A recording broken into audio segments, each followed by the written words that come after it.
worldwide? I don't know. He is still speaking. Okay, he is still speaking. But the evidence shows this actually may not bring jobs, but rather take jobs from the American people.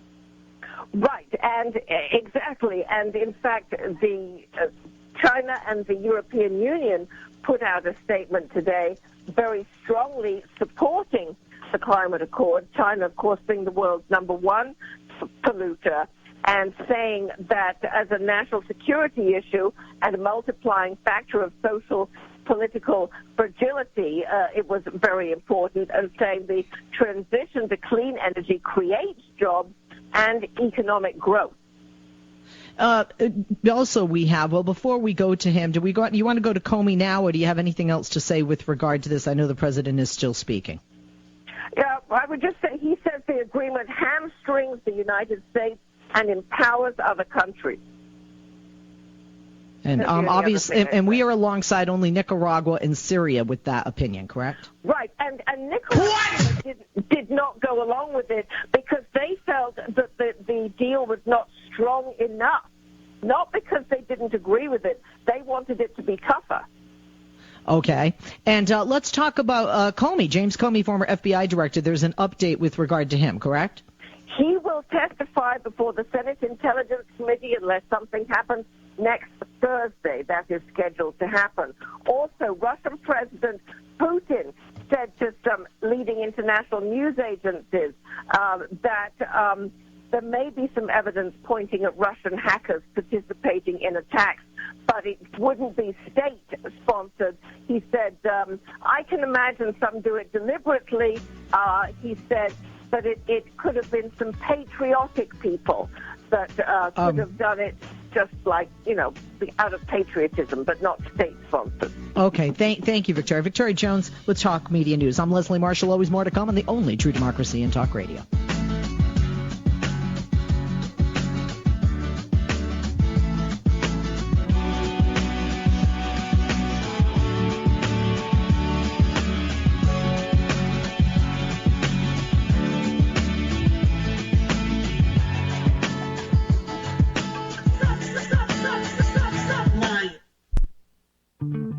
This is Ezra Levin, Executive Director of Indivisible. Please go to indivisibleguide.com, type in your zip code, find your local Indivisible group, and join the movement to resist Trump's agenda. We've teamed up with Progressive Voices Network to help your community take action and hold Congress accountable. Who is this document by and for? We are former progressive congressional staffers who saw the Tea Party beat back President Obama's agenda.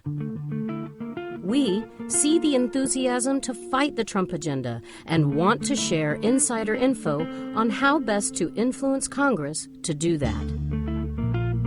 You want to do your part to beat back the Trump agenda and understand that will require more than calls and petitions. You should use this guide, share it, amend it, make it your own, and get to work. Donald Trump is the biggest popular vote loser in history to ever call himself president-elect. In spite of the fact that he has no mandate, he will attempt to use his congressional majority to reshape America in his own racist, authoritarian, and corrupt image. If progressives are going to stop this, we must stand indivisibly opposed to Trump and the members of Congress, or MOCs, who would do his bidding.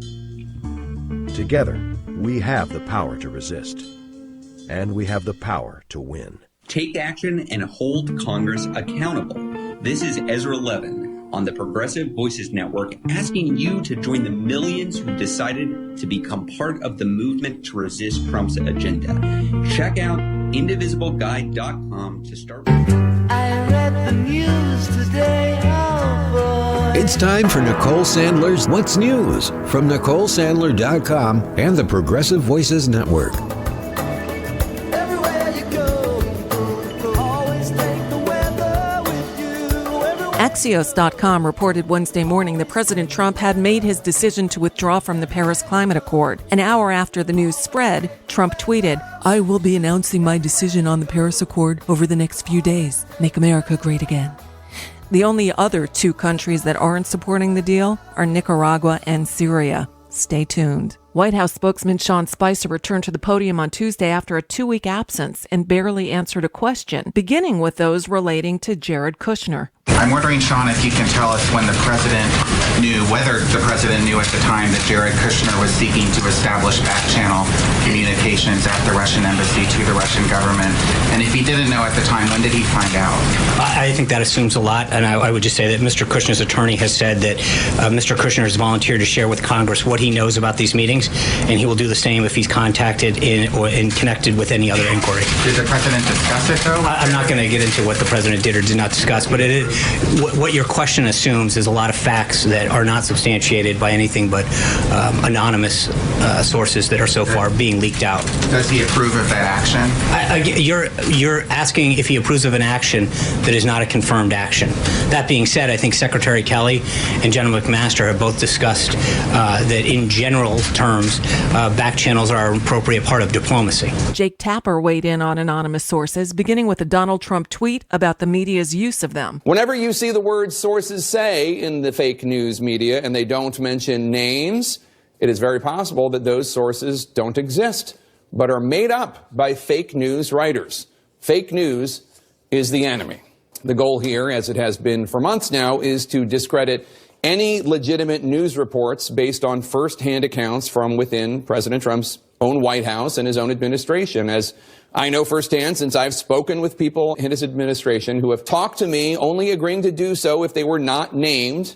Sometimes they did so to defend President Trump. Sometimes they did so because they were concerned about President Trump's behavior. But they were always 100% real people, as are the background briefings that the White House repeatedly sets up, in which unnamed presidential advisors provide information and often fawning prose to reporters. Aside from not answering questions, Spicer once again took issue with the media's use of unnamed sources, but bristled when asked about Trump's retweet of a Fox story that relied on just one such anonymous source. You said that first of all, that the article was based on anonymous sources. Which it is.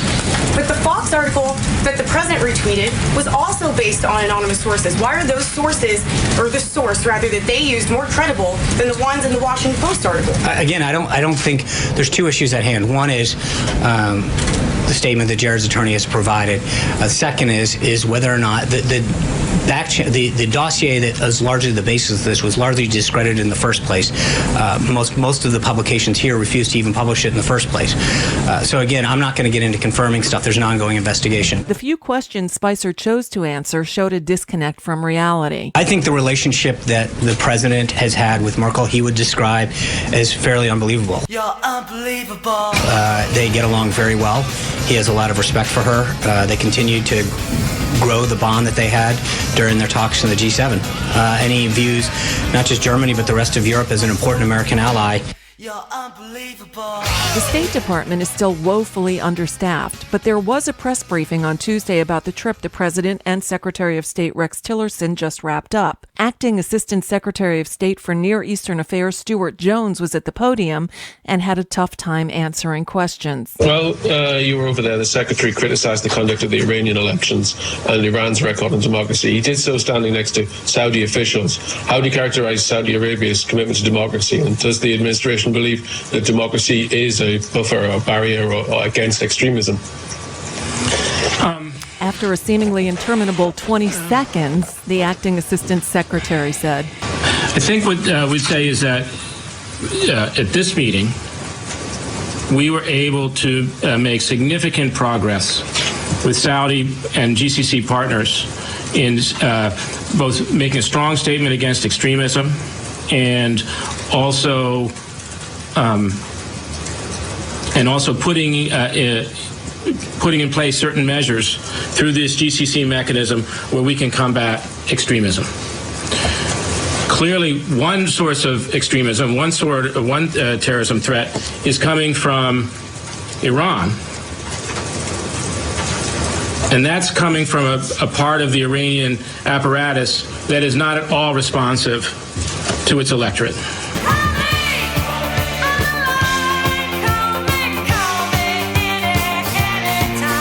President Trump has been handing out his cell phone number to world leaders and urging them to call him directly, an unusual invitation that breaks diplomatic protocol and is raising concerns about security and secrecy. Reportedly, only Canadian Prime Minister Trudeau has taken advantage of the offer so far. Presidents generally place calls on one of several secure phone lines, including those in the White House Situation Room, the Oval Office, or the presidential limousine.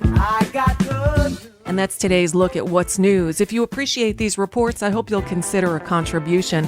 What's News and The Nicole Sandler Show are 100% listener-supported, and we can't do it without your help. Find out more at NicoleSandler.com/donate.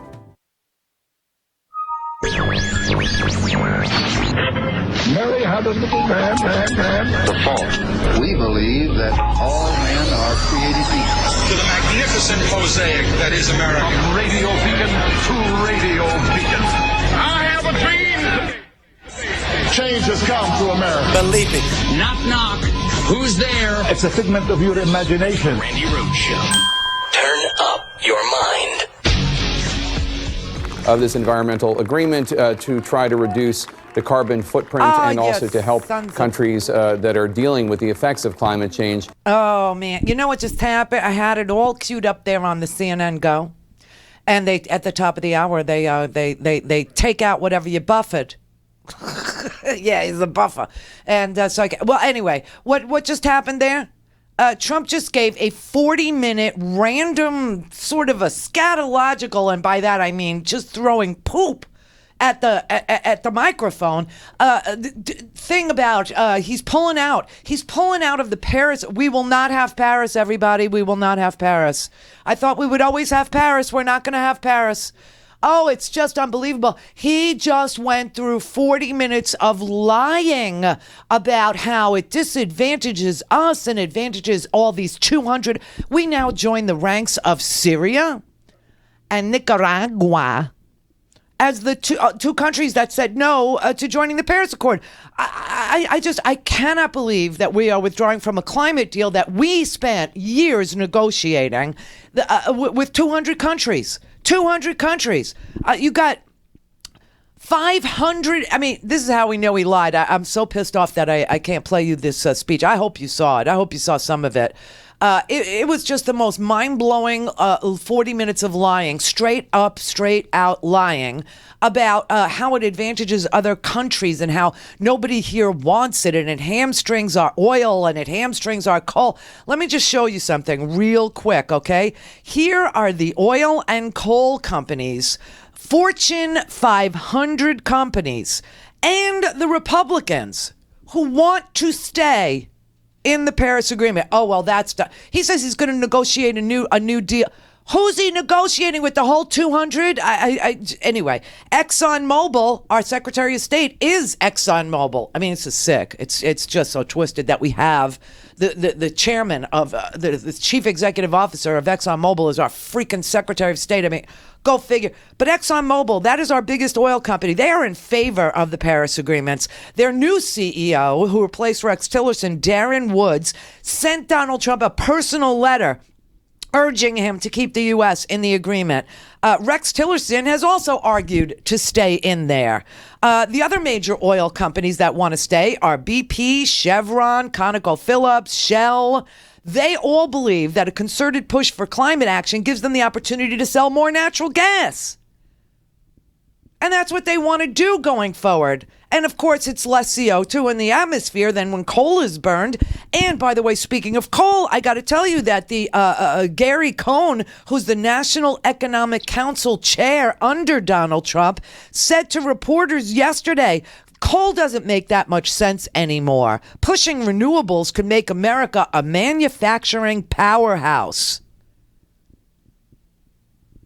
And that's what China is busy doing.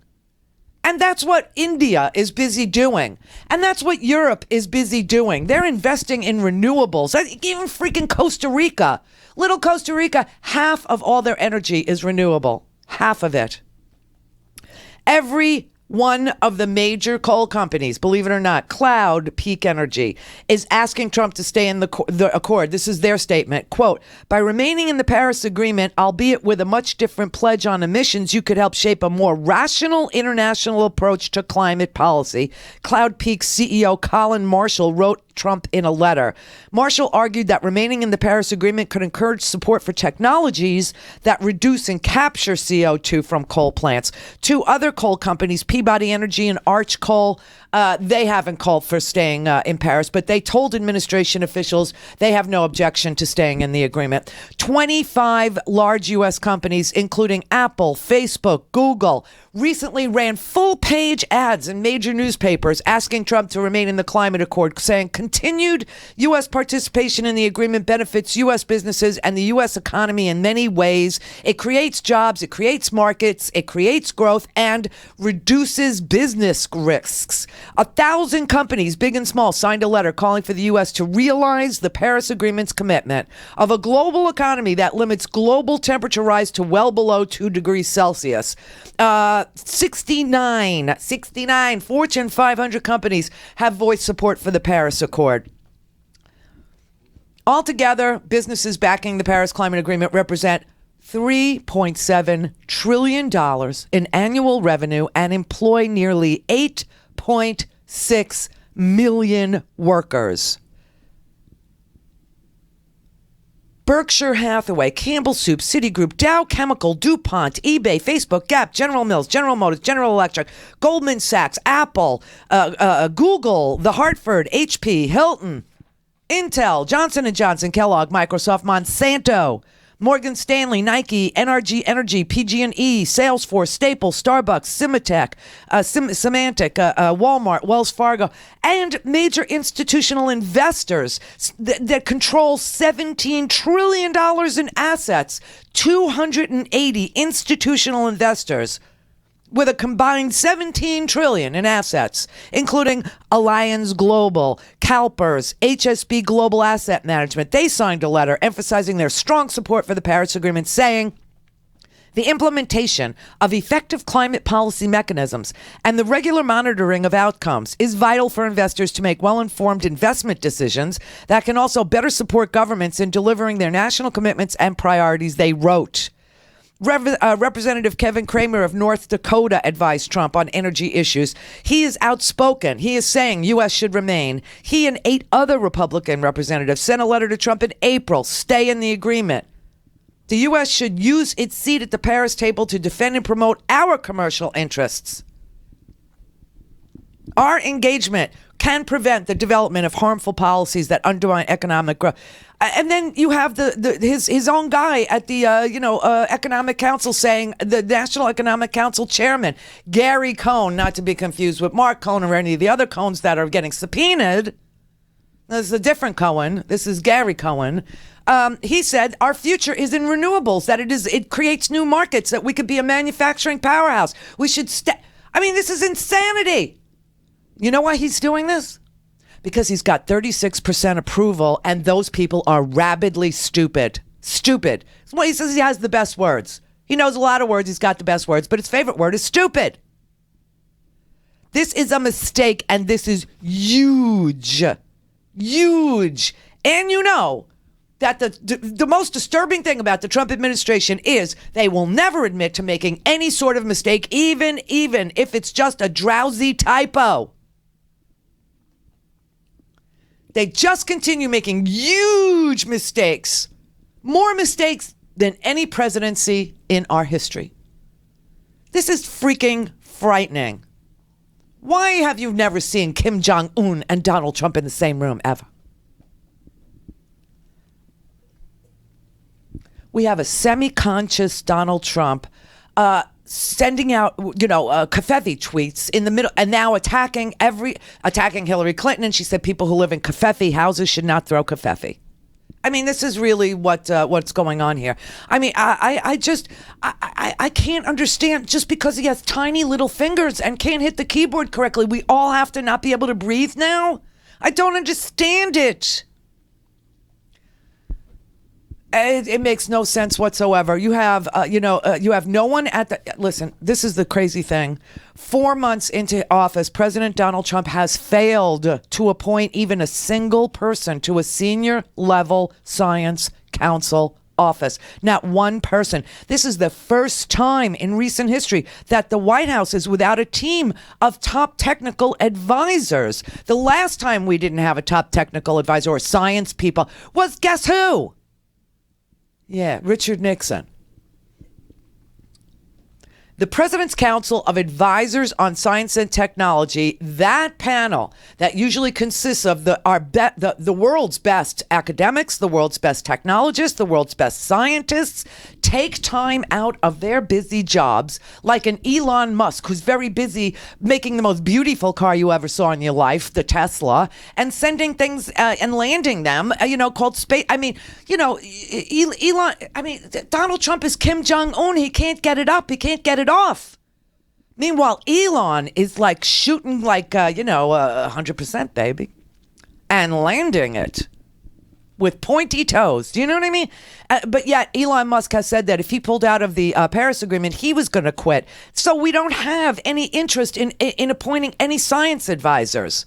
We don't fill any open science and technology positions across our government now. So yeah, let's take our science advice from a man who contributes to the denigration of the ozone layer every day when he sprays that orangutan's ass that he keeps on his head with Aquanet. Yeah, let's take our science advice from him. A scientist that serves on the administration said that there is no indication there will be any new council of advisors. And when they talked to this is Foreign Policy Magazine, when they talked to the other former members of the panel, they said the same thing. They said the current Office of Science and Technology Policy website does not mention the President's Council of Advisors on Science and Technology. From what I've heard, there are no plans to reconstitute the office, said a former advisor who requested anonymity to comment freely. We had Google executive Eric Schmidt under Obama. We had academic experts in disciplines ranging from physics to biology. Obama appointed his council almost immediately after being elected, and they had pretty much unfettered access to the president. The Trump White House has no use for, I guess because it doesn't have any killer graphics. Somebody make killer graphics. Come on. Grassy, make some killer graphics, make some videos he can watch at night instead of watching the TV and tweeting with his teeny tiny fingers that miss the letters. This is sick. This is really sick. This was something that, first of all, when have you ever seen the almost entire world minus Nicaragua and Syria agree on anything?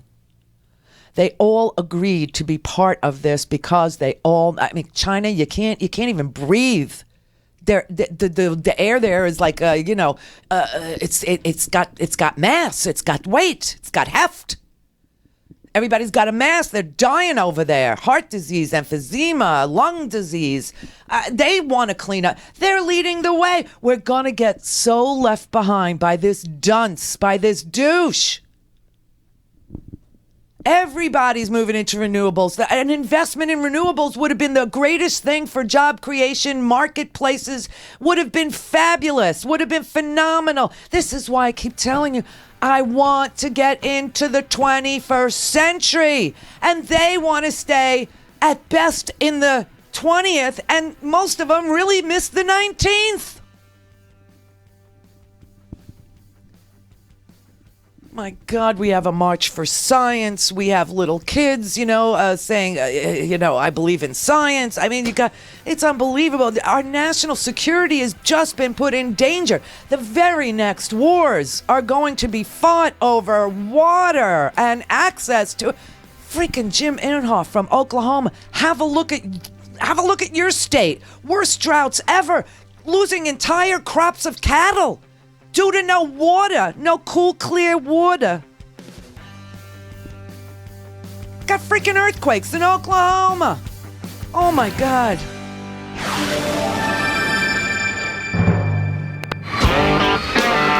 For a commercial-free, on-demand, whenever, wherever listening experience, visit randyrhodes.com for your personal premium podcast today.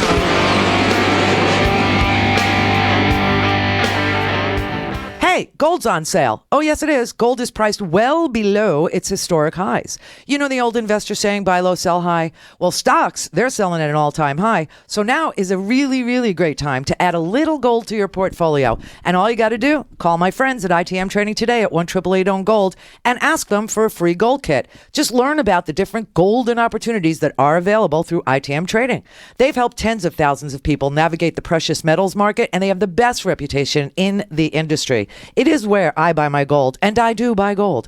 ITM Trading has a wide range of gold and silver products that have been created by mints located around the world. The ordering process, super quick, very easy. Products are securely delivered to your home or office, and a 100% guarantee is offered that all the products are 100% authentic. Now, if you've been thinking about buying gold, this is the perfect time. It's on sale. Gold is on sale, but with everything going on in the economy, who knows for how long? Call 1-888-OWN-GOLD, 1-888-OWN-GOLD. I'm Rick Smith, and this is Labor History in 2. On this day in labor history, the year was 1981. That was the day that the cannery murders took place in Seattle, Washington. Two union organizers, Silmy Domingo and Jean Veronez, were gunned down at their labor hall. They were working to reform the cannery industry for Local 37 of the International Longshoremen's and Warehousemen's Union. Silmy and Jean were second-generation Filipino Americans. They organized against the discrimination and segregation faced by Filipino workers who labored in the summer Alaskan fishery canning industry. They were also part of a reform effort trying to build more transparency and accountability within the union local's leadership. Frustrated by the lack of support by Local 37 for the anti-discrimination campaign, the two organizers founded a legal advocacy group, the Alaska Cannery Workers Association. The ACWA filed lawsuits on behalf of the Filipino workers under the 1964 Civil Rights Act. The ACWA won their cases in court, but both the canneries and the local union blacklisted ACWA members. The court ordered the reformers reinstated. Back at Local 37, the reformers formed a rank-and-file group to fight for change in the union. Then, on that fateful day, Silmy and Jean were shot by members of a local street gang. But weeks later, when the gun was found that was used in the murders, it was registered to the president of Local 37, Tony Baruzzo. An investigation found that the murders were the result of a conspiracy that went all the way to Filipino dictator Ferdinand Marcos, who wanted to silence Filipino opposition to the United States. Tony Baruzzo was eventually tried and convicted for the murders. Silmy and Jean are now honored by the ILWU as brave reformers who gave their lives for their union. Like what you hear? Check out more at laborhistoryin2.com. All things Randy at randyrhodes.com. Go for launch. Speaking truth to power, The Randy Rhodes Show.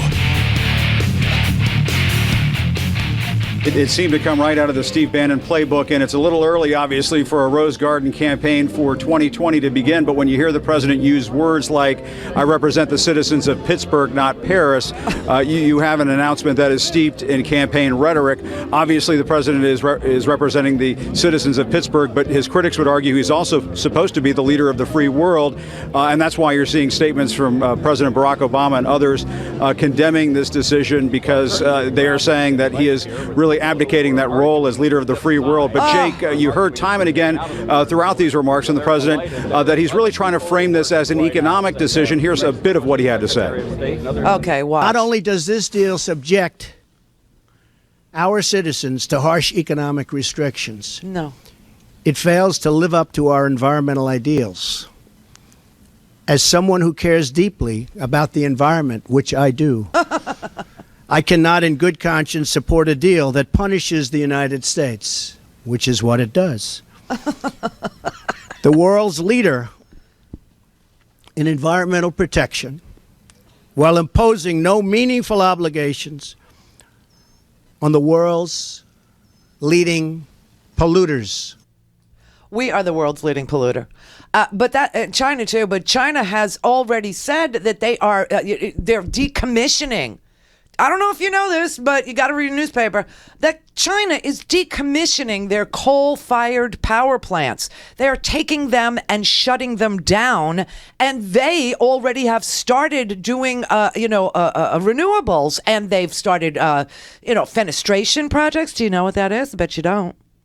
That's, building envelopes. When they create buildings, they do it with vacuumed glass so that heat stays in and, the air conditioning stays in and the heat doesn't come in. I mean, they are leading the world in renewables and the way that they build, and they're taking their coal-fired power plants offline. What is he talking about? I told you that almost every single Fortune 500 company, every oil and gas company in the United States and, internationally operating, even freaking Rex Tillerson, they all said to him, that the marketplace, the new manufacturing powerhouse engine of the United States is renewables.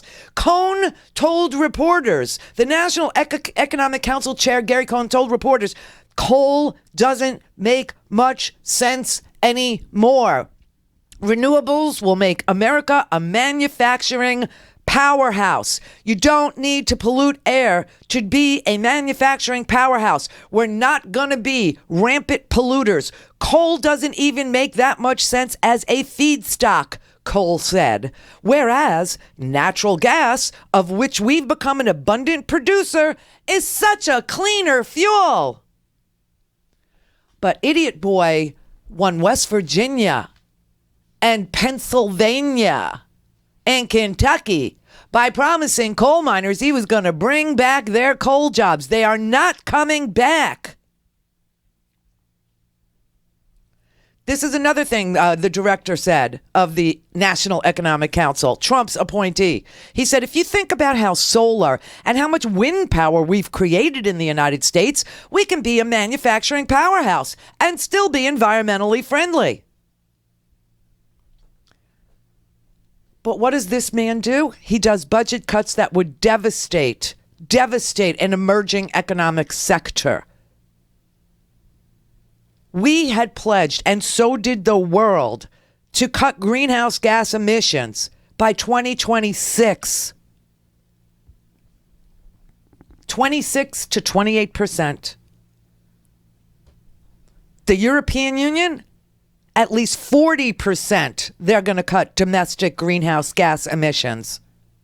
What is he talking about? Everything he says is a lie. It's almost like complete Alice in Wonderland. It's really through the looking glass. What if he says that we're not going to be polluters? You can trust me, we're going to be polluted. If he says that Fortune 500 companies are against this, then you can easily look it up and find out that every Fortune 500 company is for this, actively for this, taking out ads and news.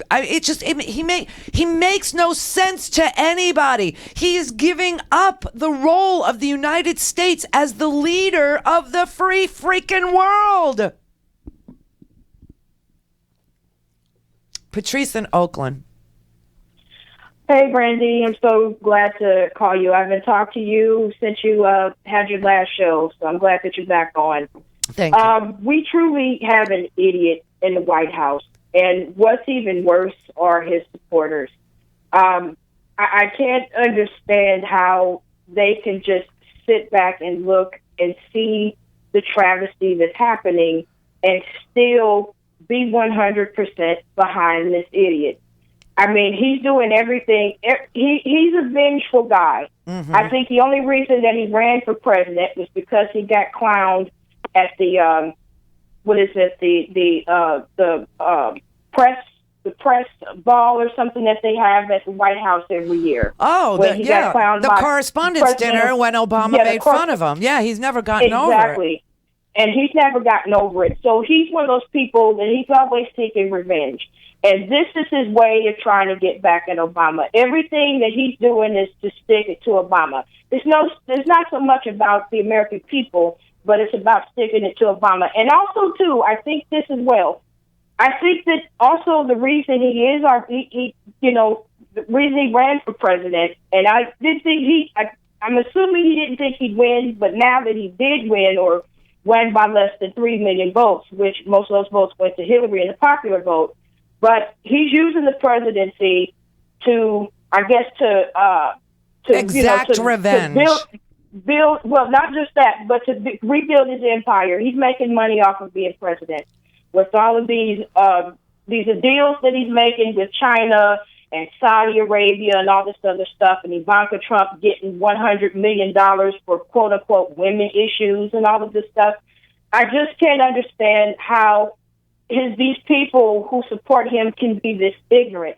Either they're ignorant by nature, or they're willfully ignorant and just willing to look past all the crap that he's doing and just still stand up for him. Well, Patrice, I have said from the very beginning, I didn't have the show on the air until, July. But when he first started with the elevator day with, the racists and their rapists and their, I said this guy is going to be sufficiently racist enough, and that is going to win him this presidency. He's just going to, right. And this is what he did. And we know that because he was the original birther. So when he had first announced, the only thing that anybody knew about Donald Trump was that Donald Trump was a businessman, of a small boutique branding business. He didn't create anything, but they didn't even know that. But that he was the original birther, and that was going to be appealing to the racists in our country. And I've always said it, if you've listened long time, that I've always said that there's 33% of this country, 1/3 of this country, that are always going to go for strong and wrong, racist and ugly. The basest instincts is what they'll vote for. And I kind of knew. Now, he didn't expect to win. He truly didn't. He really was doing this to promote The Apprentice, which was in 67th place in the ratings. Right. And then he got help from the Russians. And the sad part about it is we're going to suffer from this. We're going to suffer big time for this. We're already. This decision today is a huge strategic mistake on every level. Never mind, what it will mean for air quality. Okay, which really is the goal of the Paris Accord is to lower the carbon dioxide in the air. But never mind that. He just sacrificed our position as leader of the free world. He just sacrificed that. And who would negotiate with him? I mean, he says, exactly. Look, who would? His word means nothing. Everyone knows it. I mean, Angela Merkel just gave a speech saying we're on our own. Europe is going to have to, we're going to have to be our own leader. Can't count on our allies anymore. His word means nothing. You had people at the G7 laughing at the president, covering their mouths and going, oh, my God. Okay. Who is going to sit down and negotiate with him? No one. No one. Putin is happy right now. Putin achieved something that took decades to do. He got an idiot in the White House. Yeah. But, this is the sad thing, and this is when you talk about his idiot supporters. Do you really think that the Russians are done meddling in our affairs because the election is over? Really? Do you really think that they're done? I mean, these freaking idiots better wake up because they're next. Yep, they are. So, thank you. Good to talk to you. You too. Thank you. Rick in Los Angeles. Hey, Randy. Hey, welcome to the United States, the new District 12. Yeah. Right? It basically I swear to you, coal mining. Great minds think alike, because I thought of the Hunger Games, too. I swear to God. Did you? Wow. Yeah. Wow. Yeah. It's very grim. It's very grim. I mean, I think what we have to do is we have to leave Washington behind. I think it's up to individuals to make decisions to try and reduce their carbon footprint. I bought a hybrid electric car, a Volt, to do that because I was tired of paying for the oil companies and so forth, paying for gasoline. And it worked. To do things Listen, as well. You remember, I used to say this all the time when they were preparing us to go to war in Iraq against an unarmed nation that did absolutely nothing to us.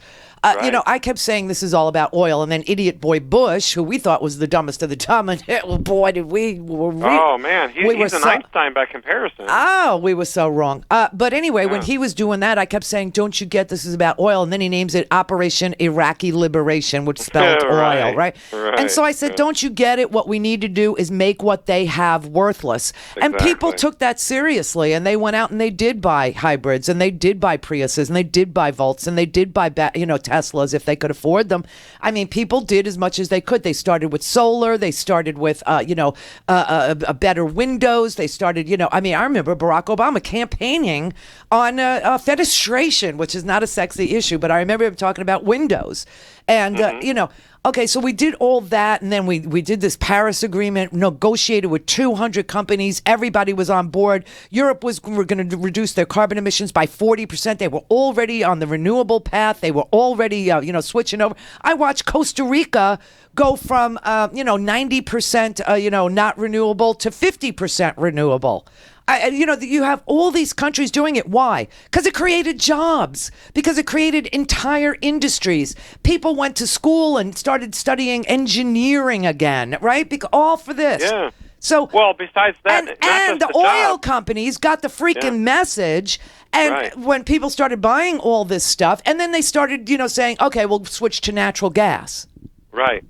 As a bridge fuel, basically. But I mean, I think the problem is, we just have to change. I mean, we're going to kill ourselves, Randy. It's not just for the jobs that we need to switch to a more green economy. It's for, the future of the species, because we're choking, as you said. China gets it, because they've experienced what we might be experiencing in 10 or 15 years if we keep going along this path. Yeah, they can't breathe there. That's for sure.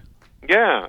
I mean, who wants to walk around with a mask all the time? I mean, you need oxygen. Sorry. Well, that's why the very rich people want to come here. With this visa program where they'll put money into the United States. Turns out Jared exploited that visa program and took the money that was supposed to go to the poorest neighborhoods. Exploited the visa program. Went to China. Raised money in China with the visa program. Just what his sister was, so that they could come here. Now, why do very rich, well-off people in China want to come here? Because they can't freaking breathe. Right, and they see their country as it's not sustainable. with the economic growth, the pollution, the growth of population. So of course they want to come here to the U.S. And I mean, I think in spite of Trump pulling out of the climate agreement, I still believe that corporations in the U.S., individuals are going to make changes to their lifestyle, and plus the economy. I mean, coal ain't coming back. Natural gas is about 1/4 the cost of coal. Yeah. So just from an economic standpoint, coal doesn't make any sense. And when are people going to realize that Trump is a lousy businessman, and that he always has been, and that if he weren't able to just plaster his name on other people's work, he wouldn't have any money. He doesn't build anything. He doesn't create anything. Now, he's basically a high-priced tagger is what he is, Randy. With putting his name all over things. Which is why he loves to have all these, followers on Twitter, because he's an influencer on Twitter, which, people get paid to be influencers now on Twitter. Jeez. Yeah. Jeez. It's a whole, he is such a phony. He's such a con man. I can't stand it. But besides that, besides for the air, okay? Besides for the air, because there are a lot of people that just don't give a rat's ass about the air. They just take it for granted. So, so let's move on. He has just released us from our position as the leader of the free world. He has just said we are not going to innovate in the 21st century. He has just said he doesn't care about science, which is the most important thing going forward in the 21st century. Science, everything. Everything is algorithms. Everything is science. Everything is math. Yeah, well, I think if you want to be the leader of the free world now, at this point, Randy, you need to move to Germany or something like that, because there's no way. The newspapers have said, meet Angela Merkel, the new leader of the free world. They have said that. She is, and I predict she's going to have a landslide re-election. Mm-hmm. I know, I think so too. we are so despised in the world. You know, we used to just be, I remember when we would travel at the beginning of our, ability to travel years ago. And, people would look at you like you were the ugly American because we had this bad reputation as being pushy and nasty. Now, forget it. I told you, went to Russia and people almost knocked us down screaming, kafefe, which I think is Russian, or something they taught in East German spy school. Clear for takeoff. Randi Rhodes Air Force. Air Force. RandiRhodes.com.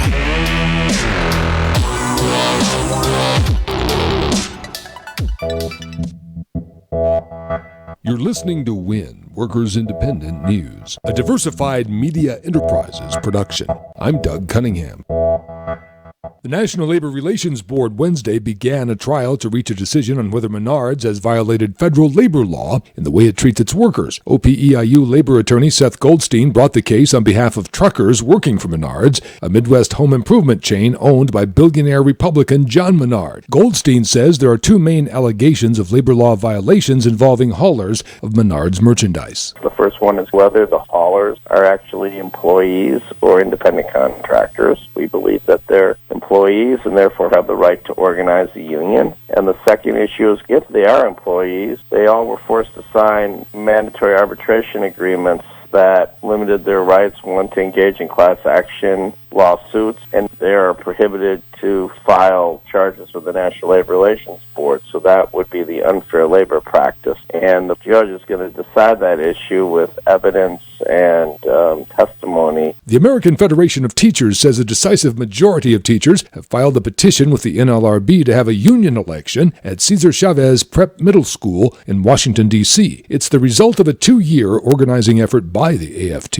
If the union wins the election, it will be the first charter school in D.C. to become union. The AFT represents educators at 231 charter schools in 15 states around the country. The union says the teachers, with their si se puede or yes we can attitude, are standing up to win more resources for the charter school kids, a real teacher say in school decision-making, and job security. The teachers have formed the District of Columbia Alliance of Charter Teachers and Staff. Christian Hare, a 6th grade science teacher at the charter school, says, quote, "We hold up examples of great community organizers like Cesar Chavez and Martin Luther King Jr. and encourage our students to follow in their footsteps in order to make their communities better. What better way to teach our scholars how to do this than to show them," end quote. 70% of Californians support creating Medicare for all, a single-payer healthcare system statewide. That's according to a new poll done from May 25th to May 29th. The California Nurses Association, National Nurses United, is strongly backing the bill in the state legislature to create a California Medicare for all type healthcare system. 82% of Californians in that poll said they support eliminating premiums, co-pays, deductibles, and all out-of-pocket expenses for covered services, as SB 562 would specifically require. And 81% back ensuring that all Californians are covered by health care. WIN is brought to you in part by the Amalgamated Transit Union, the largest labor union representing transit and allied workers in the U.S. and Canada. Online at atu.org. You've been listening to WIN, Workers Independent News. For more information, visit laborradio.org. Hi, we're back, and everything is possible again. Isn't it beautiful? Well, if you want to keep it this way, buy a stinking podcast. Oh yes, you have to buy a stinking podcast. And you get that at RandiRhodes.com, where we're open all day, all night long. RandiRhodes.com. Get your stinking podcast. The Randi Rhodes Show is brought to you by our partners at ITM Trading. Call them at 1-888-OWN-GOLD and ask for a free gold kit. 1-888-OWN-GOLD.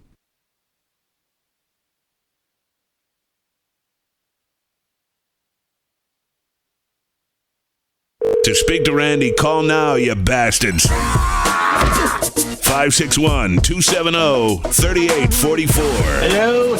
Randi Rhodes Air Force. I am fighting every day for the great people of this country. Therefore, in order to fulfill my solemn duty to protect America and its citizens, the United States will withdraw from the Paris Climate Accord. Golf applause. Thank you. Thank you. Thank you. Thank you. Thank you. But begin negotiations to re-enter either the Paris Accord or in really entirely new transaction on terms that are fair to the United States, its businesses, its workers, its people, its taxpayers. Oh, for Pete's sake. So we're getting out, but we will start to negotiate, and we will see if we can make a deal that's fair. And if we can, that's great. Who is going to negotiate with this liar? Who? Barack Obama put out a statement. Here is the statement. I haven't read it yet. Just printed it right off the press. A year and a half ago, the world came together in Paris. Can you get me my Barack Obama, Howard? He's in my purse. I miss him. Oh, of course. I need my Barack Obama today. I knew I'd need him. I brought him in. There we go. Put him up there. He's in my purse right there. Here he comes. There he is. This is presidential. He's my Barack Obama. Here, we'll keep him right here as we read his statement. Here. Can you see him there? Yeah. A year and a half ago, the world came together in Paris around the first ever global agreement to set the world on a low-carbon course and protect the world we leave to our children. It was steady, principled American leadership on the world stage that made that achievement possible. It was bold American ambition that encouraged dozens of other nations to set their sights higher as well. And what made that leadership and ambition possible was America's private innovation and public investment in growing industries like wind and solar, industries that created some of the fastest new streams of good-paying jobs in recent years and contributed to the longest streak of job creation in our history. Simply put, the private sector already chose a low-carbon future. And for the nations that committed themselves to that future, the Paris Agreement opened the floodgates for businesses, scientists, and engineers to unleash high-tech, low-carbon investment and innovation on an unprecedented scale. The nations that remain in the Paris Agreement will be the nations that reap the benefits in jobs and industries created. I believe the United States of America should be at the front of the pack, but even in the absence of American leadership, even as this administration joins a small handful of nations that reject the future, I'm confident that our states, cities, and businesses will step up and do even more to lead the way and help protect, for future generations, the one planet we've got.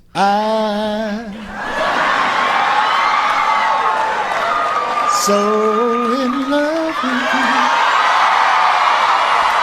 I'm going to start crying. This is so bad. Oh my God. So this is what I want you to understand. We have just given up our place in the world, which was top of the heap, number one, king of the hill. And we've just, allowed a man with a bad comb over and absolutely no business acumen, no brain, no integrity, no credibility in the world, because everyone knows he's a freaking liar and a freak, basically. A guy who sits up all night, watches the TV, 70 years old, and yells at the Twitter machine. That no one is going to sit down and negotiate with him. His word means nothing. And so we're cooked as the leader of the free world unless we can get rid of him. And that's why the 7 subpoenas that went out last night mean even more to me today than they did last night. And by the way, my boyfriend, James Comey, will testify on June 8th. That is a week from today, in front of the Senate Intelligence Committee. And I just want you to know that idiot boy is, they're talking about whether or not he is going to invoke executive privilege and keep Comey from being able to testify about private conversations that the president had with the former FBI director. But you see, because he's such a moron, he has not only tweeted about those conversations, but he sat down with Lester Holt and opened the door for those conversations to become public. And therefore, he cannot claim executive privilege. Remember this. Ask you about your termination letter to Mr. Comey. You write, I greatly appreciate you informing me on 3 separate occasions that I am not under investigation. Why did you put that in there? Yeah, because he told me that. I mean, he told me. Okay, so you see, it's the he told me that he put it in a letter on top of it. So it's not he said, she said. He put it in a letter that he believed that the conversations that he had in private with James Comey could be and would be made public. Therefore, there can be no claim of executive privilege with regard to the dinners he had, the phone calls he had, any of the reasons why he fired Comey, because he sat there and said, he told me, meaning the conversation is now public. No claim of privilege, executive or otherwise, even though I believe Mueller could override it anyway, will be entertained. He told you weren't under investigation with regard to the Russia investigation? I've heard that from others. I think. Was it in a phone call? Did you meet face to face? I had a dinner with him. He wanted to have dinner because he wanted to stay on. We had a very nice dinner at the White House very early on. A dinner was arranged. I think he asked for the dinner. And he wanted to stay on as the FBI head. And I said, I'll consider. We'll see what happens. But we had a very nice dinner. And at that time, he told me, you are not under investigation, which I knew anyway. That was one meeting. What was the First of all, when you're under you're investigation, you're giving all sorts of documents and everything. I knew I wasn't under. And I heard it was stated at the committee, at some committee level, that I wasn't. Number one. So that didn't come directly then from during him. the phone call, he said it. And then during another phone call, Now he the said phone it. So calls he said are it once public. at dinner, and then he said it twice during phone calls. Did you call him? Okay, so now the phone calls that they had are public. The firing is public. The dinners are public because he made them public. He's so stupid. One case I called him, and one case he called me. And did you ask, am I under investigation? I actually asked him, yes. I said, So now the conversation that he had with James Comey about, whether or not the president is under investigation, whether it happened, didn't happen, what tone did it take, what did the president say to you, what did you say to the president, the Pledge of Loyalty, all that. It's now no longer privileged because he's an idiot. if it's possible, would you let me know, am I under investigation? He said, you are not under investigation. But he's given sworn testimony that there is an ongoing investigation into the Trump campaign and possible collusion with the Russian government. You were the centerpiece of the Trump campaign. So was he being truthful when he says you were under investigation? I know that I'm not under investigation. Me, personally. I'm not talking about campaigns. I'm not talking about anything else. I'm not under investigation. Oh, it's all public now. Everything that Comey would testify about, any claim to having executive, because I worried about that. If ever you saw an example of that's Nigel Farage. He's a person of interest as well in the new FBI Mueller investigation. Everybody. I mean, there's so many freaking people. I can't even stand it anymore. You got your Jared Kushner. You got your Carter Page. Oh, and by the way, he's tweeting. Oh, the Democrats don't want Carter Page to testify because he could blow open this whole investigation. No, they want documents from him first, dummy. Oh, he's such a doof. He's such a doofus. I can't even believe that this is the man that, for better or worse, is the president of the United States. He really is. Judy in Pasadena. Hi, Randy. Hi, Judy. I don't know how good my phone is. Can you hear me okay? I can. Apparently you can't hear me, but yes, I can hear you. Okay. I donated 10 podcasts today. 10? For your, I think you probably should have received my order, and I don't want to change the topic of conversation that you're talking about now, but I really hope that your listeners, I hope these 10 podcasts can turn into 100. And I hope that I hope that your listeners, just if even 90 of them can just buy one podcast, we would be there. I know that, you've had a crazy couple of weeks, or especially last week, and I'm sure that wasn't cheap. And I just want more people to listen to you. Oh, thank you. What a nice thing to say and do. That's amazing. Thank you so much. We totally appreciate it. It means everything to us because, yes, I have Rogo, the Trump supporter, sitting at, he's there. And then behind him is Antonio. I can't wait for you to really get to know Antonio. But Antonio will be taking over the flight deck. And then we hope to hire an executive producer. They will all be named Scotty or Antonio. That's all I know. Okay. That sounds good. Yeah, so thank you so much. 10 podcasts. That's a beautiful thing. I will give them away happily. I really will. Thank you. You know what I did is I did the gift. I did the $72 gift thing, and then I just sent them back to you. I just sent info at randyrhodeshow.com. So okay, great. I wasn't sure how to do it, so they'll come back to you. So if anyone wants one, they can contact you. That's beautiful. Thank you. I know just exactly how to do it, and I've got a list of people waiting, and they will go really fast. So thank you so much. Right. I will tell you who we gave them to. I won't mention names because I protect the privacy of everybody, but I will tell you, why we gave them to them, what their situation was. Okay. All right. Good. All right. Thank you. Wow. She just gave us 10 podcasts to give away. She wants 90 people to buy one podcast, and then if anybody could give 10, 15, 20 podcasts, she would love that. She would love that. Oh, my God. It's the first of the month. This is bill pay. It always hits me at the first of the month because all the bills, everything, the rent, the insurance, the Comcast. My God, the cable bills for this place is almost $700 a month. Just saying. Oh, it's so nice not to be under a non-disclosure, not under a non-disclosure, where you could say things like that. It used to be you couldn't say anything. Anyway, thank you so much, Judy. That was really nice. Charlie in Lake Elsinore, California. Hi, Randy. How are you? Good. Awesome. The only thing I've got to say, and it's real quick, is the similarities between Donald Trump and Dan Quayle. Oh, potato. I mean, potato. Dan Quayle actually said that it isn't pollution that's harming our environment. It's the impurities in the air and the water. I mean, is that Donald Trump or what? Yeah, I mean, but Donald Trump did say today he reaffirmed his love for clean water. He's such a dumbass. Yeah, he is a dumbass. I mean, you know what? This pulling out of the Paris, I take that as a threat to all mankind. But, absolutely. Okay, but then again, I take everything this man does as a threat at this point. Everything.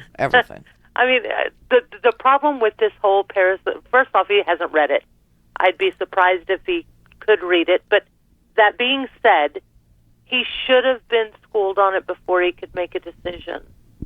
There's no science, people. He has, this is so crazy. He's got Scott Pruitt, a guy who was suing the Environmental Protection Agency. The Okie bastard, yeah. The Okie bastard. That they have the worst droughts. The worst. By the way, I can call him an Okie bastard because I was born there. Well, I wasn't, but I tell you what. The day I quit driving a truck, I was an over-the-road truck driver, and the day I quit, it's because something horrible that happened to me in Oklahoma. I'll just tell you that.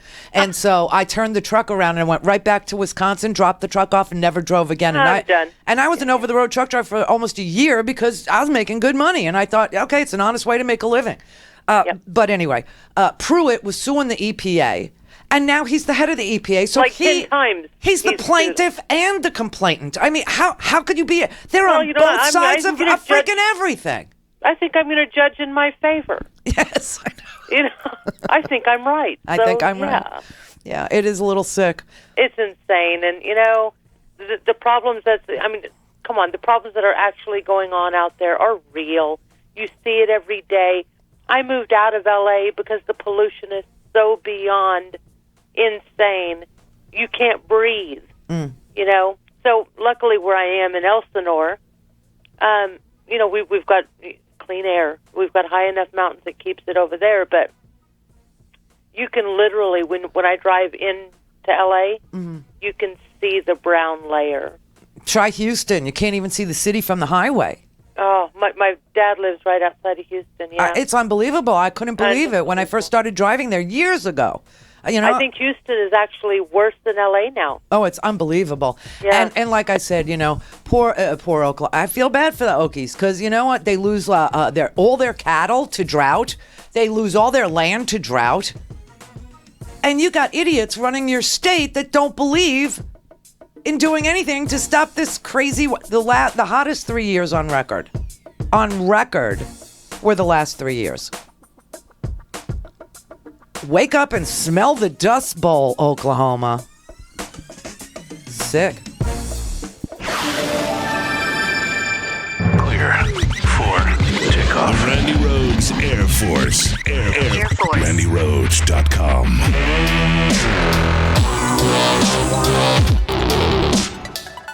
Now, the top of the hour on the Progressive Voices channel on TuneIn presents the Green News Report. That budget that Trump has presented is a grotesquely immoral budget. Trump's proposed budget cuts deeply into the environment. Mudslide buries California's iconic Pacific Coast Highway. Wind farm company proposes to retrain coal miners to be wind technicians for free. Plus, the Pope's gifts 3 of his encyclicals, one including his views on climate change. Pope Francis offers a gift and a message to President Trump. All of those gifts, all of those messages straight ahead. From BradBlog.com, I'm Brad Friedman. And I'm Desi Doyen. Stand by for 6 minutes of independent green news, politics, analysis, and snarky comment. The National Science Foundation last year used your taxpayer money to fund a climate change musical. Do you think that's a waste of your money? No. I love musicals. This is your Green News Report. And people need to learn about climate change.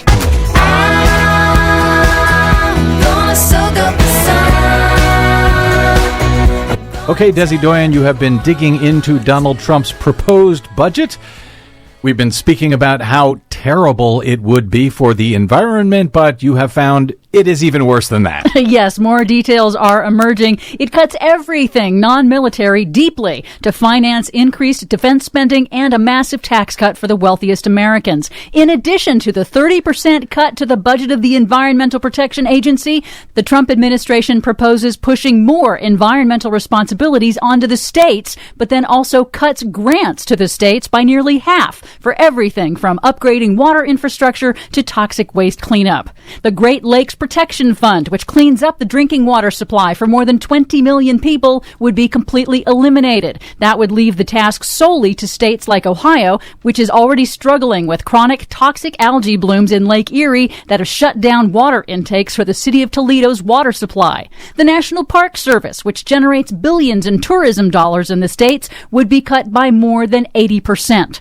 And despite Environmental Protection Agency Administrator Scott Pruitt's recent promises to refocus the EPA's mission on Superfund site cleanups, Trump cuts the Superfund program by 25%. Because, of course, he does. But that's just what you say. Scott Pruitt, head of the EPA, said this on Fox News. The past administration talked a lot. This administration's actually taking steps to do things to clean up the environment. That was before the budget proposal came out. Oh, so he was lying to Fox News. Yeah. I'm sure they'll be very upset about it. The Washington Post reports the Trump administration is also drafting plans to sell off and privatize public assets like bridges, airports, and even highway rest stops, and encourage the states to do so as well, and also accelerate the environmental permitting process for new infrastructure like pipelines. Well, those highway rest stops are just there to keep people safe on the road so they have a place to rest. They're not making anybody any money. That needs to be fixed. Desi Doyen? Independent Senator Bernie Sanders of Vermont on MSNBC called the entire budget proposal immoral and pledged to fight it in the Senate. Environmental programs will be decimated in this country. It is an outrageous budget. It is a budget that the American people do not want. It's a budget that should not see the light of day in the U.S. Senate. Speaking of morality, on President Trump's overseas trip, Pope Francis gave Trump a nudge on climate change during his visit to the Vatican on Wednesday. Francis gave Trump a copy of his landmark encyclical on the environment, which calls action on climate change a moral duty. Activists projected an image of the words Planet Earth First onto the massive dome of St. Peter's Basilica, and Vatican officials pressed Trump to stay in the United Nations Paris Climate Agreement. Donald Trump also reportedly promised he would read those books from the Pope. Do you think he will? Probably not. Is lying to the Pope any kind of high, amazing sin? There's probably a joke about something in the woods right about now. Here in the U.S., the Justice Department sued automaker Fiat Chrysler this week, alleging the company installed secret software to cheat U.S. emissions tests, very similar to the Volkswagen emissions cheating scandal last year. Fiat Chrysler could be liable for up to $4.5 billion in fines for fraud and illegal pollution from its Jeep Grand Cherokees and Ram diesel pickup trucks sold since 2014. By the way, the vehicle testing lab that caught Volkswagen and Fiat Chrysler is also slated for a massive budget cut. In California, a massive landslide has buried a section of California's iconic Highway 1 in Big Sur under a 40-foot layer of rock and dirt. Likely the largest landslide in the state's history, extreme rains have caused more than $1 billion in damage to California's highways in more than 400 locations thanks to El Niño's extreme weather. Finally, a wind farm company has announced a free training program starting next month in Wyoming to retrain local former coal miners as wind turbine technicians to meet the needs for its newest wind farm. The kicker? It's a Chinese manufacturer. In other words, a Chinese company is tapping unemployed energy workers in Wyoming, showing that they can and should be retrained for new energy jobs. And there's your leadership. Thank you, China. For much more on all of these reports and the ones we couldn't get to, please check out our website at greennews.bradblog.com. I'm Brad Friedman. And I'm Desi Doyen. And this has been your Green News Report.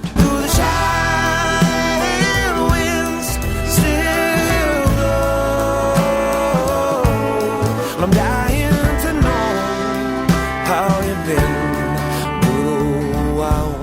This has been the Green News Report on the top of the hour on the Progressive Voices channel on TuneIn. Mary had a little man. The fault. We believe that all men are created equal. To the magnificent mosaic that is America. From radio beacon to radio beacon. I have a dream. Change has come to America. Believe it. Knock, knock. Who's there? It's a figment of your imagination. Randi Rhodes Show. Turn up your mind.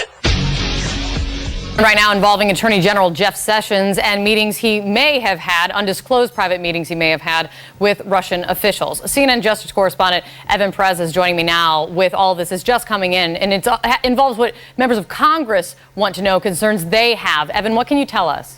Right, that's right, Kate. We have now obtained 3 letters from Senators Leahy and Senator Franken. Both of them have been writing it turns out, since March to the FBI asking for an investigation into any contacts between the Attorney General Jeff Sessions and members of his staff with Russian officials, including, of course, Sergei Kislyak, the Russian ambassador here in Washington. Whoops. And again, they began writing apparently on March 20th, asking the FBI to investigate this. And part of their concern was in their letters, they say that Sessions gave false testimony when he was going through his confirmation hearing. You remember he said that he didn't have any communications with Russians in response to a question from Senator Franken. And at the time, the Washington Post had just published a story back in March saying that Sessions had multiple meetings with Kislyak, including in his Senate office and at the RNC. Now it turns out these 2 senators have been pursuing this, trying to get the FBI to at least tell them whether or not they're investigating this. They wrote Comey again on April 28th, and then they wrote Andy McCabe, who is now the acting FBI director, on May 12th, again asking the FBI to look into this and to provide an update on what they have found. Uh-oh. I have to add Sessions now to the whole... the list is getting so freaking long. I can't even stand it. It came out that he had actually met with the Russian ambassador twice, although he said he did so in his capacity as a senator, not as a campaign surrogate. President Trump even went on to say that Sessions, quote, could have stated his response more accurately. Sessions yesterday amended his remarks to the committee, saying that his answer was correct and that he, quote, did not mention communications he had with the Russian ambassador over the years because the question did not ask about them. What's your response, sir? That's a ridiculous response. It's not a clarification at all. Of course, the question didn't ask about the Russian ambassador. I didn't ask him. He answered a question that he asked himself, which is, did I meet with any Russians? And he answered it falsely. He said, no, I hadn't.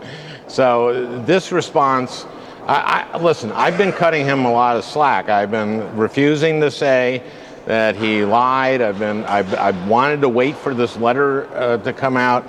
It's hard to come to any other conclusion that he just perjured himself. Oops. Jeff Sessions perjured himself. And do you remember the day that I remember the day that he perjured himself. This was hysterical. Al Franken is exactly right in that he did not ask Jeff Sessions, did you have any contact with the Russians? Jeff Sessions volunteered. I didn't talk to any Russians. I mean, Al Franken was reading from the 17 intelligence agencies report, the 25-page report that was declassified so that we could all read it. And he was quoting from it. And he said, so if this is true, if any of this happened, what will you do as Attorney General of the United States? This was in his confirmation hearing. He said, so if this turns out to be true, what will you do? Turns out what he had to do was recuse himself. But he lied by volunteering. I didn't meet with no Russians. Here's the exchange. It was 1 minute long. Just published a story alleging that the intelligence community provided documents to the president-elect last week that included information that, quote, Russian operatives claimed to have compromising personal and financial information about Mr. Trump. These documents also allegedly stated, quote, there was a continuing exchange of information during the campaign between Trump surrogates and intermediaries for the Russian government. Now, again, I'm telling you this as it's coming out, so... I'm just telling you this. You know. But if it's true, it's obviously extremely serious. And if there is any evidence that anyone affiliated with the Trump campaign communicated with the Russian government in the course of this campaign, what will you do? What will you do? Senator Franken, I'm not aware of any of those activities. I have been called a surrogate at a time or two in that campaign, and I did not have communications with the Russians, and I'm unable to comment on it. Except he did. And now we're finding out that he had more than just the one with Kislyak, who is a Russian spy master. Now we're finding out there were other meetings. So we have to now add to the list of people who are persons of interest. Persons of interest. Okay, so we have Flynn, although I believe Flynn's a target, but okay, person of interest. We have Michael Cohen, who got a subpoena last night because Michael Cohen, the attorney for Donald Trump, was not going to cooperate. He said, no, I'm not going to cooperate. I'm not turning over any documents. I'm not going to, unless I get a subpoena. So they subpoenaed him. Sent it right out there. Got the subpoena. Flynn wasn't going to comply with any of the subpoenas, to produce document. Too broad, he says. I can't possibly comply. I'm too busy, lobbying for foreign governments. So they sent him a subpoena. Okay, so now he said, all right. So now he's got to turn over business records from Flynn Intel Group, as well as some personal documents, which he said he will do. We also have Jared Kushner as a person of interest in. I don't know what to call it. Rushner? I don't know. Then we have Paul Manafort, obviously. We have Carter Page. He needs to produce documents before they will interview him because you got to get the documents first. You got Nigel Farage, who just became a person of interest. Steve Bannon is a person of interest. Roger Stone is a person of interest. And, of course, Donald Trump is a person of interest. And Jeff Sessions. Oh, my God. There is no one near this president that is not a person of interest. You know why? No scientists. No, he doesn't believe in them. So, and now it's Comey time, everybody. It's Comey time. Yeah. Next Thursday, Comey's going to testify in front of the Senate Intelligence Committee. The House, of course, has been compromised by, Devin Nunes, who is now also a person of interest by the Congressional Ethics Committee.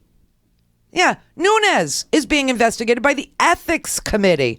And last night, you remember Nunes, because he was under investigation by the Congressional Ethics Committee, recused himself like Sessions did from the Russia investigation. Except last night, Nunes, who recused himself because he's under investigation, issued 3 subpoenas unilaterally. He went rogue.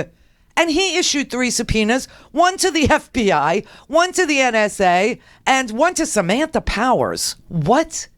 All wanting to know, how did people's names get unmasked internally inside the intel community, if they did? Now, he is recused, so he's not allowed. I mean, he handed off to Conaway from Texas his chairmanship of the Russia investigation. He handed it off. But last night he decided he was, unrecusing himself. I don't know what he thought. I don't know what he's doing. I have no idea. And Adam Schiff is like, what is he doing? No one knows.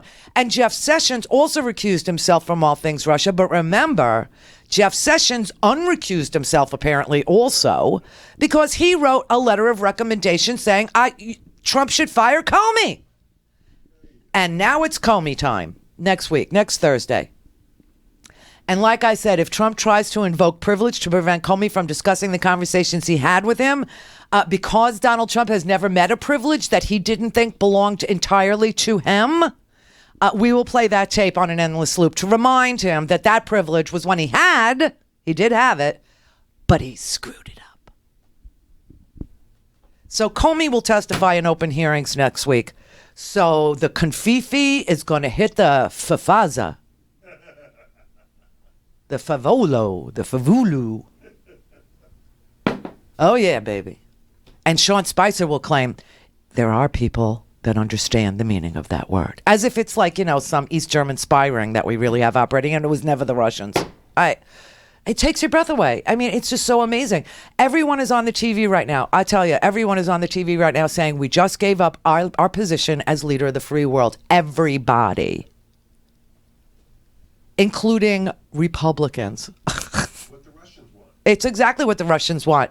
Give up, America. Give up. Stop leading the world already. Let us do it. Or, it's unbelievable. And our president obviously can be purchased, which is really sick. But, we've got a big ass mess on our hands. Charlene in Atlanta. Hi, Randy. Hi, First Charlene. time, long time. Oh, hi. Hi. I'm just so curious about this Trump decision today to remove us from the Paris Accord on the climate. This is crazy. Yes, it's very crazy. And Trump has been dismantling the U.S. bit by bit since the inauguration. Yeah, you're and right. Today, he completed the process. Yeah. He abdicated our role as the world leader. Yep. And I truly think that Americans need to wake up, and we need to stop being naive and face the truth about this administration and the Republican Congress. Mm. They are traitors. They're all compromised by Putin and can be blackmailed because he also... They are being blackmailed. It feels like it's already happening. I mean, why would you give up? On a non, the Paris Agreement was a non-binding agreement. Okay, right. It didn't. Everything he said today in the Rose Garden was one giant lie. It's kind of like Gianforte's press guy. Every sentence we went through was a lie. Every single one. Well, every single sentence that the president uttered today was a world heavyweight champion lie. Was a lie because it's a non-binding agreement. It was just the world, the entire world, with the exception of Syria and Nicaragua, agreeing that we should put money and effort and time into reducing greenhouse gases. That's it. That's all it was. Right. And Europe pledged to do 40%, and we pledged to do 26% by 2026. That's what the agreement is, in a nutshell. Exactly. Yeah. And so what Trump did today is hand over the United States to Putin. He did. This is what Putin wanted. This is a weak America. This is Putin's foreign policy. It's true. It's absolutely 100% true. And the thing is, now can we prove it?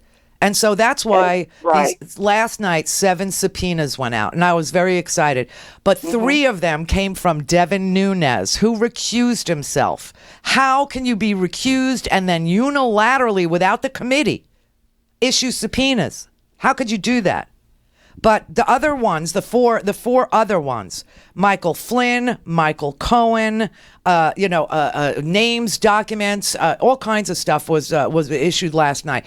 I mean, this is coming to a head. And Comey, I promise you, if Comey's story is what I think it is, what you think it is, what everybody suspects it is, and that is that Trump fired him to end the Russia investigation, and that Trump asked him for loyalty, a pledge to Trump, not to the Constitution, but to pledge loyalty to Trump himself. If Comey says that, and that he tried to get him to drop the Russia investigation, especially the Flynn portion of it, that's obstruction of justice.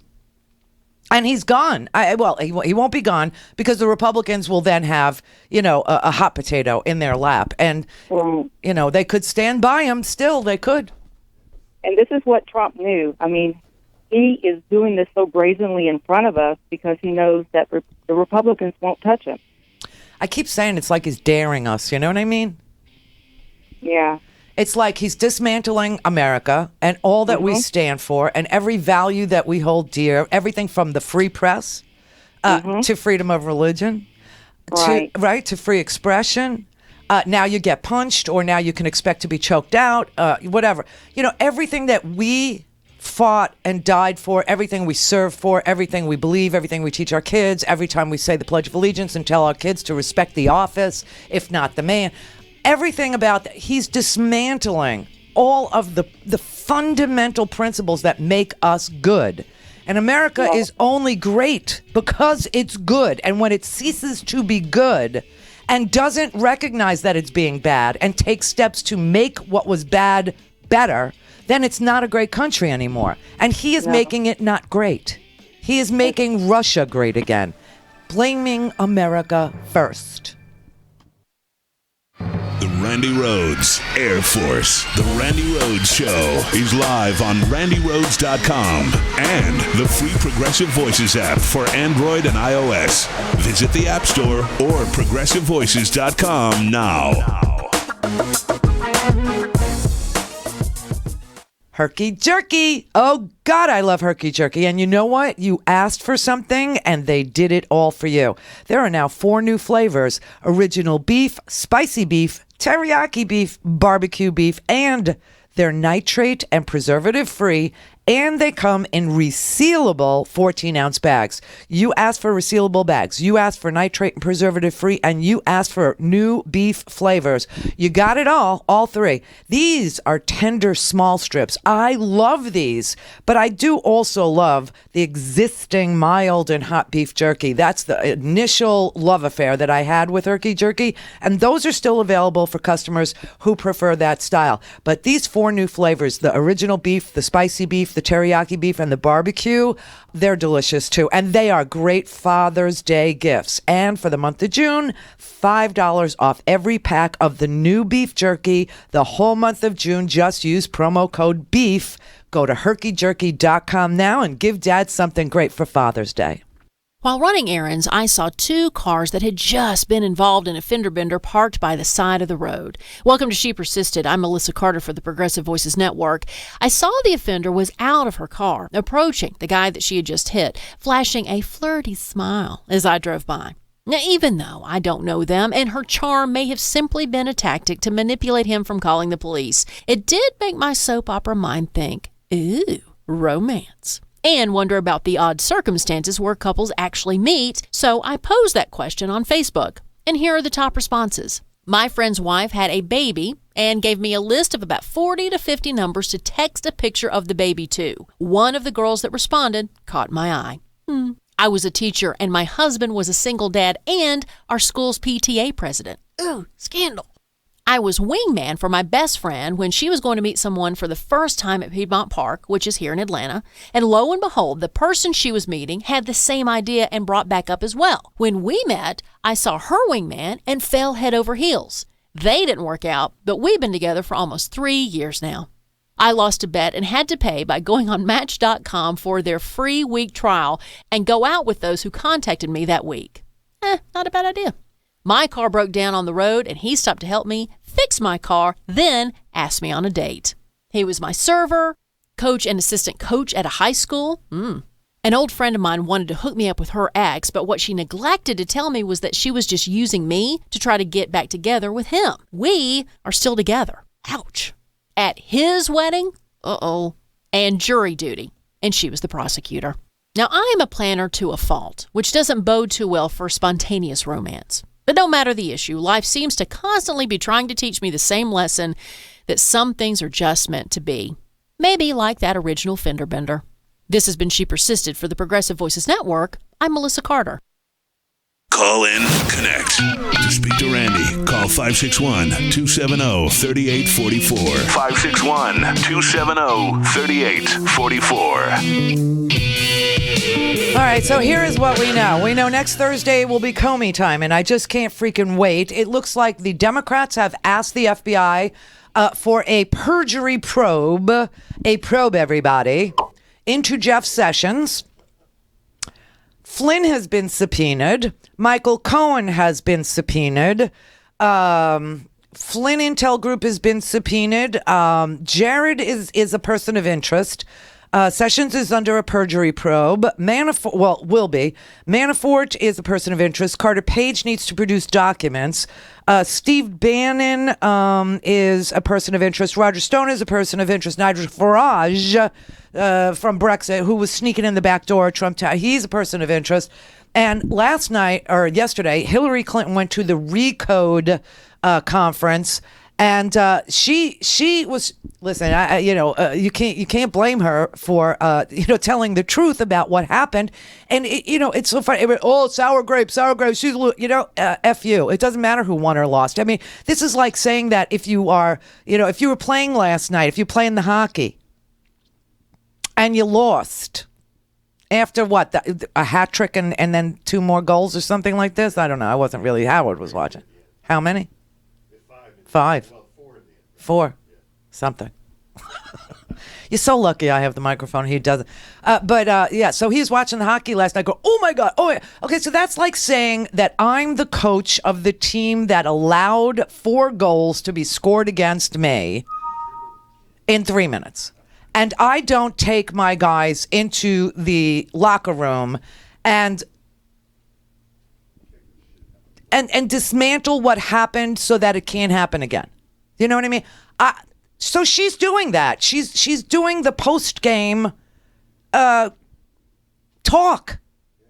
And she's saying what she saw and how no one took her seriously. So now she's saying, this was like an amazing thing. It's like an hour and a half long, and you really should watch it. It's amazing. Just Google Recode, coders, writing software, Recode. I'm just going to play you 2 minutes. This I picked it up where she's saying, okay, so now you have the Billy Bush tape that comes out, and Trump has apparently lost the election because he admits that he grabs women by the P word because he's famous and can do whatever he wants to women. And he's popping Tic Tacs because he sees a beautiful woman and he grabs them and just starts making out with them. He can't not kiss them. He just can't. This is a married man, okay, with a small son at home. Maybe you should go home so your son knows that you're okay and that this whole thing with the tweeting last night about how Barron was crying because of Kathy Griffin. I'm like, what kid is watching Kathy Griffin, number one, without parental supervision? And number two, why don't you go home every once in a while so Barron will know you're fine? But anyway, so the day after this Inside Edition thing comes out, this is when she notices that information is being dropped. And not only is it being dropped, but it's being weaponized, it's being coordinated, it's being fed to fake news people and performance artists like Alex Jones. Here, listen to this. Best example. So within 1 hour of the Access Hollywood tapes being leaked, within 1 hour, the Russians, let's say WikiLeaks, same thing, dumped the John Podesta emails. Now, if you've ever read the John Podesta emails, they are anodyne to boredom. So they were run-of-the-mill emails, especially run-of-the-mill for a campaign. Should we do this? What should she say? I don't, the stuff that is so common, basic. Within 1 hour, they dumped them, and then they began to weaponize them. And they began to have some of their allies within the internet world, like InfoWars, take out pieces and begin to say the most outrageous, outlandish, absurd lies you can imagine. And so they had to be ready for that, and they had to have a plan for that, and they had to be given the go-ahead. Okay, this could be the end of the Trump campaign. Dump it now, and then let's do everything we can to weaponize it. And we know it hurt us because, as I explain in my book, the Comey letter, which was, now we know, partly based on a false memo from the Russians. Right. It was a classic piece of Russian disinformation, compromat, they call it. So, for whatever reason, and I speculate, but I can't look inside the guy's mind, he dumps that on me on October 28th, and I immediately start falling. But what was really interesting, since the mainstream media covered that, as I say, like Pearl Harbor, front pages everywhere, huge type, etc., and all of the Trump people go around screaming, lock her up, and all of that. At the same time, the biggest Google searches were not for Comey, because that information was just lying out there. It was for WikiLeaks. And so voters who are being targeted with all of this false information are genuinely trying to make up their minds. What does it mean? And we know that the Google searches for this stuff were particularly high in places in Wisconsin and Pennsylvania. So, I mean, to not ask her what happened as a first person who was being, attacked in this way would be stupid. Okay. Now, of course, Trump starts tweeting last night with his tiny little fingers. This is, sour grapes. She's a sore no. The Russians are not done with us. Obviously, the Russians are having their way with us.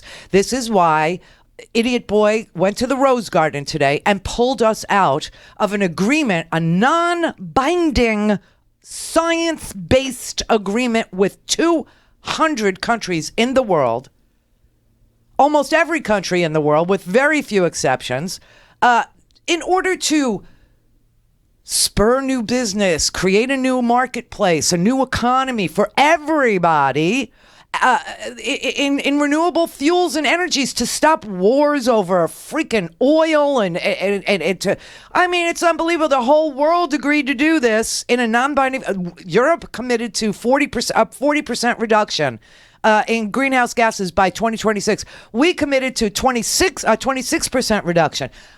Honest to God, why would you make a dog and pony show out of saying we don't want to be part of what the whole world wants?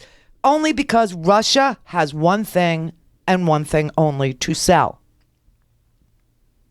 Russia has oil. Their entire economy, this entire limping economy that Russia has, that is under U.S. sanctions, by the way, not that Jared got that memo, because he's meeting with banks under U.S. sanctions, saying he's a private citizen trying to do business with a bank that's under U.S. sanctions? How stupid do you have to be? But all Russia has, people in Russia make about $450 a week on average. It's a median income, except the oligarchs, they're rolling in it. Well, all that Russia has is an oil economy. And because there are sanctions, it can't do much with it. And that's why it's withering on the vine. That's why it got so desperate in this last election. That's why it publicized all the spying that it did, that it used to keep quiet and private. That's why they weaponized the hacks. And you've got an idiot president now who, as a campaigner, was on the campaign trail inviting Russia to hack us, inviting them, and now executing their foreign policy.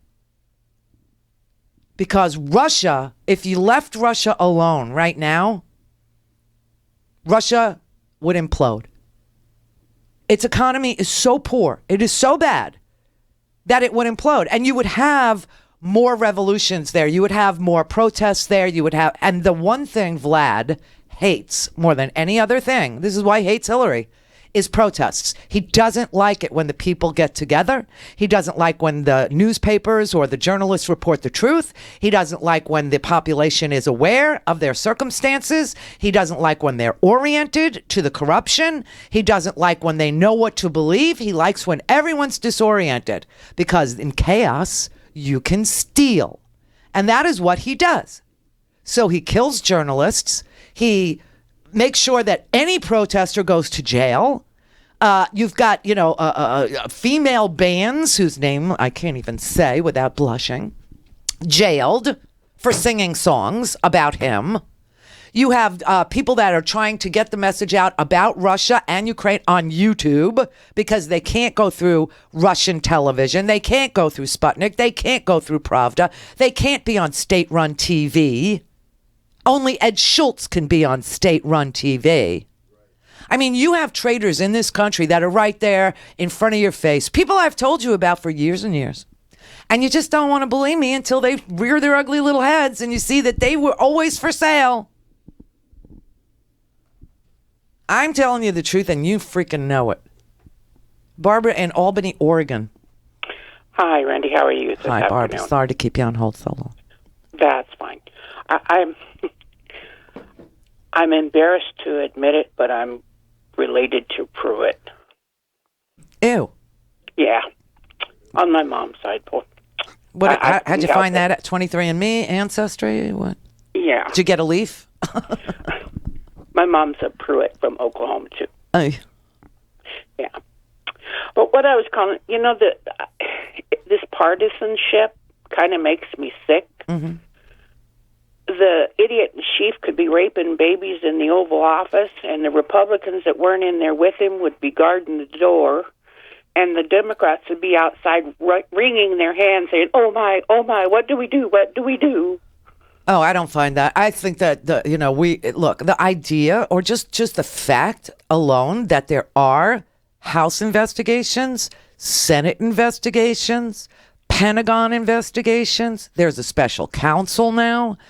We're in the minority, and somehow the Democrats figured out how to get that going. So I really wouldn't trash them at this point. Well, it's hard to stay optimistic. Why? We're in the minority on every committee because when you have the majority, you get all the committees, you get all the chairmanships, you get a majority on every single solitary committee in the House, in the Senate, and we're in the minority. And despite that, we got ourselves a special counsel appointed. Despite that, we got Comey testifying in front of the Senate Intelligence Committee on Thursday. Despite that, we got Sally Yates' testimony in the House. Despite that, 7 subpoenas went out last night. I wouldn't trash the Democrats. I would say thank you. I'll try to look at it that way. Okay, I appreciate that. Jesus, people are just never satisfied. Mark and mostly women. I blame the men. I blame the men. Mark in Chester, New York. You better give more than you blame the men for women not being satisfied. Of what can course. I say? I have to defend everybody. Of course, it's your fault. 13 of the best seconds of my life every Friday night, whether I need it or not. I got to ask you, Randy. As a kid who grew up in East Flatbush, what part of Brooklyn are you from? Canarsie. I had you pegged as Canarsie. Yeah. I really did. Listen, George Orwell was a little bit fast. His calculations were a little bit off. Yeah. 1984, too quick. But I'm wondering what the Texas school books that the Texas Board of Education are going to find acceptable will say about Barack Obama. If things keep up like they are by now, then we're going to have textbooks in I'd say about 2064, maybe. You said what? That will say, I would say maybe in about 2064, we will have textbooks that will say that we have always been friendly with Russia, and we've always been at war with Europe. Yeah, it is. We've always been at war with Eurasia. We've always been. Yeah, I know. It is really 2 and 2 equals 5. I mean, this is so. Yes. And it's one. That 1984 is one of my favorite books. I mean, you can read that book in an I afternoon. just finished reading it again. My wife taught it this year to her middle school and high school kids. She had them read it. Oh, it's great. Did you know the original working title was 1982? No, I did not. And it took him 2 years to write, and he wanted it 40 years out. So he miscalculated a little bit. Yeah, and you know what else is kind of like current events now, which is really creepy, is this Handmaid's Tale thing on Hulu. Mm-hmm. I mean, everybody thinks it's like a chick thing, and it kind of sort of is because it has a lot to do with the womb and the uterus. But this, very strange sex. When you leave it to the men, you have some very weird things going on, none of which include satisfaction as a goal. Just saying. But, the more I watch it, the more I say, oh, my God, who knew that Margaret Atwood, who wrote this novel in, like, the 80s, was writing current events for the 21st century? It's just so creepy. It is. I know. We watched the first season of The Man in the High Castle. Oh, yeah. A little too right on now. I don't think I bring myself to watch he's anymore. not that smart. Trust me. He's not that smart. I know. Okay. Yeah, he does have a large incompetence factor. Yes, and that's our saving grace. That and the fact that the Democrats know how to govern, even in the minority. And so I'm not thrilled with the party, 90% of the time. Not a party person. I think everybody understands that through the years. The wrath of Hillary is not something foreign to me. However, you gotta sort of give them a hat tip. You gotta sort of praise them. They are in the minority in the House, in the Senate, and they're about to bring down the Attorney General. Seriously. We're about to have the former FBI director testify that the president obstructed justice in front of a Republican-controlled Senate Intelligence Committee next Thursday. And the House Intelligence Committee has been sandbagged and sabotaged by one Devin Nunes, who stepped aside so he could operate from the flanks. And yet we're winning. Clear for takeoff. Randi Rhodes Air Force. Air Force. RandiRhodes.com.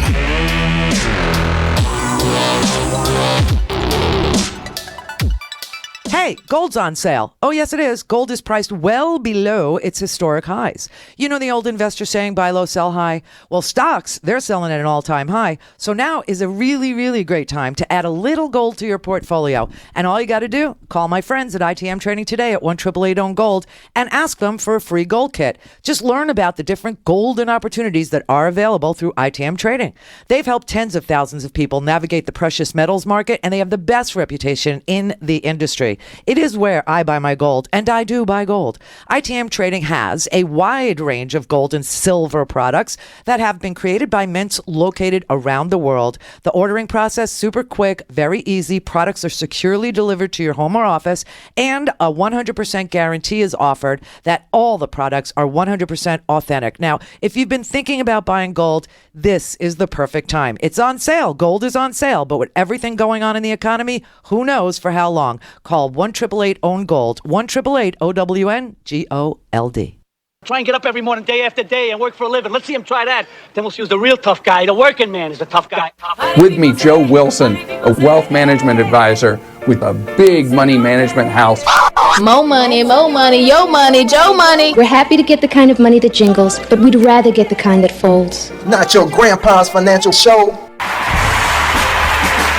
What's going on, my money mavens and moolah misfits? It's me, your money guy, Joe Wilson of the Joe Knows Money Show, reporting live on Progressive Voices Network, delivering you 4 minutes of money news you can use. Trending this week in money news, more Americans are relying on rental income from investment property to fund their retirement. That leads me to my next topic, 6 ways to avoid the common mistakes of first-time landlords.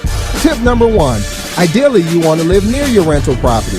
Living close to your property allows you to check on it periodically and to show the property when it's time to list it for renting again. Research the best investment areas, but even if you don't live in a prime rental region, you can still invest in one by hiring a property manager to take care of day-to-day details. Tip number 2, know landlord and tenant laws. Most states have specific landlord-tenant provisions that covers issues such as security deposits and how much notice you need to give your tenants when you want them to leave. There are also federal laws you need to know, such as habitability and anti-discrimination laws. Tip number 3, make sure you can enforce that the rent is paid on time. If you get too friendly with your tenants, you might just let them slide a couple of weeks beyond the first of the month. Before you know it, your tenants are 6 months behind and you're struggling to make mortgage payments. But being firm doesn't mean that you shouldn't treat your tenants with respect. Tip number 4, screen potential tenants. It's worth the time to do background and credit checks on all potential tenants. Online tenant screening services are convenient. A credit score alone shouldn't be the sole reason to accept or deny an applicant, but it is a useful screening tool. You should also conduct interviews to make sure you're comfortable interacting with them and check references, especially for employers and past landlords. Tip number 5, customize the lease. For example, if you allow pets, specify how many, what kind, and any rules that apply. Tip number 6, inspect the property frequently. Have language regarding inspections clearly written in your lease documents. Take pictures to establish a baseline and document move-in conditions. Understand this is not a get-rich-quick scheme. You'll need to spend some money to ready the property for tenants, buy landlord insurance, and pay property taxes. If you're taking out a mortgage, be prepared to fork over at least 20% down payment. Now it's time for Joe's Money Trap of the Day. In downtimes, your property could sit empty for several months. You'll need to learn to manage your finances in times of feast and famine. Some months you'll have full occupancy. You'll have to be dedicated enough to save and not spend during those months, because during other months you'll experience vacancies, late rent, and major repairs. A landlord's finances do not stay constant. If you can learn to go with the flow and plan for the unexpected, you just might come out ahead. Here is Joe's money grab of the day. Use a no down payment strategy like seller financing if you don't have the 20% down payment normally required. In this strategy, instead of selling the home outright, the seller becomes the mortgage holder. Title to the home passes to the buyer, but a mortgage is registered on the property with a promissory note where the buyer agrees to whatever terms were negotiated. Sellers may require down payment, but if they don't, then you have yourself a no money down deal. And now it's time for Joe's quote of the day. Landlords grow rich in their sleep. That is a quote by John Will. You are listening to the Joe Knows Money Show on Progressive Voices Network. Follow us on Facebook at facebook.com/Joe Knows Money to hear this and other 4-minute money news you can use segments. This is the Randi Rhodes Show. To speak with Randi, dial 561-270-3844. That's 561-270-3844. All right, let's go to Jay in Nevada. Thanks, Randy. All right. I was telling Howard that Trump wants to separate us from the rest of the world. I mean, if you look at how many months he has been praising Putin and degrading our military and our intelligence agencies and our justice system, our judges, our justice system, our intelligence agencies, our military. I mean, everything. Exactly. And then I went one step with him. I said, we got to think out of the norm. Trump gave his phone numbers, as we know, to all the NATO people, right? Yeah. So they can contact him. Mm-hmm. He had Russia in the White House, and he divulged information, but he said he didn't in the meeting when he was in Israel. But what if Russia has already encrypted his phone, or he's already given Russia his encryption to his phone, so now they can hack his phone to get all these other people information off of their phones. I mean, so we can't think normal. We got to think like Trump. He's dangerous, and he's stupid, and that's a bad combination. Stupid and dangerous are not good things to have together. Now, right, exactly, and that's why I'm saying we can't think like our normal selves. We can't use our intelligence. We can't use common sense. We have to use a 7-year-old diaper-wearing child's theory or thought process. he's already talking Russia and siding with Russia. So if he's already had Russia in the office, we don't know if his phone is encrypted by Russia or has been hacked by Russia. But anyway, all these It doesn't matter if they have encryption or not. The phone that he carries around with him is not a secure phone. So there's no encryption on it. That is just he's not supposed to have it. Do you remember when Barack Obama had to give up his BlackBerry? And I mean, it was back in the day, right? He loved that BlackBerry. And they said, I'm sorry, you can't use it. You have to give it up. And he was like jonesing, okay? They asked him to do two things, give up smoking and give up the BlackBerry. And he almost melted down. Where it's like too much, you know? But Trump doesn't have a secure phone. There is no secure phone. He's got a phone. And he is having conversations with world leaders on this unsecure phone. Yeah, exactly. And that's the thing. I mean, and what's crazy is the whole thing with Hillary. The whole reason why people wouldn't vote for Hillary was because they were afraid she was using a non-secure server to send emails to Huma Abedin, and they could never 100% even say it was hacked by anybody. No, that nobody ever hacked it. No, there is no evidence whatsoever that any foreign government of any sort, friendly or unfriendly, ever got anything off of Hillary Clinton's server. It just now that was Bill Clinton's server, so it was already authorized. No, it was in the basement of her house in Washington D.C. and it wasn't Bill's. I thought it was Bill's. No, but it doesn't matter. What matters is that nobody ever got any information off that server. But here you have a guy who criticized her for not being secure enough, using an insecure phone with one app on it, and that's a Twitter app. And he takes it everywhere. He's calling people on that phone, doing business on that phone with you know, I mean, the only person that apparently called him so far, and of course we know because the phone's not secure, is the Prime Minister of Canada, Justin Trudeau. And that's about it. And he's probably asking about, you know, can he see Ivanka? Now, Trump can stop Comey, can he not? But I mean, no. I've heard two stories. All right. One that he can, and of course one that he can't. And because he's talked about it and laid it all out there, and for everybody to know that that Comey told him 3 times, now he's done under investigation. So he's kind of like screwed his own ability to block this.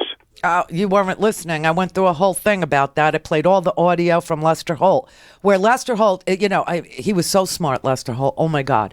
Because he asked about conversations, and Trump willingly opened the door and made those conversations public. And once you do that, then you can't claim privilege. Now, we all know that Trump thinks that every privilege that ever existed in the world belongs to him. And that's true, except he blew this one because he talked about the conversations he had with Comey at dinner. He talked about the conversations he had with Comey on the phone. He put it down in a letter when he said, you know, he was letting Comey go. He said, thank you for telling me 3 times. So that means that he opened up those conversations for discussion. So there is no claim of privilege. He can try, but it won't fly.